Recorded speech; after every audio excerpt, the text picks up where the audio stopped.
नमस्कार channel Sajjan Kumar Murmu YouTube channel आपको चलाते हैं मिलता नवा ट्रेडिशनल वीडियो को तहना तेन हुई रस्ता रसिका को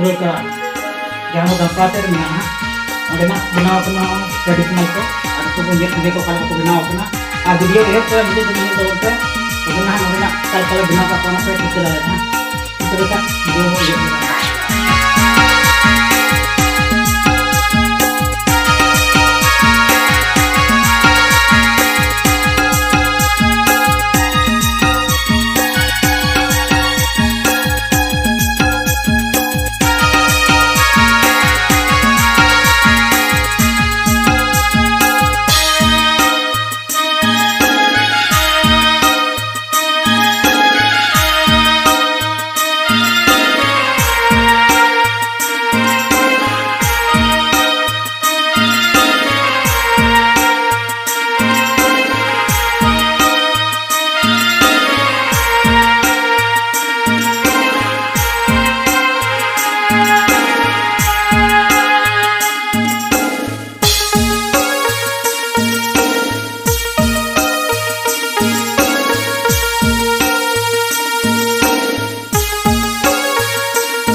Sanchali Wave Channel present.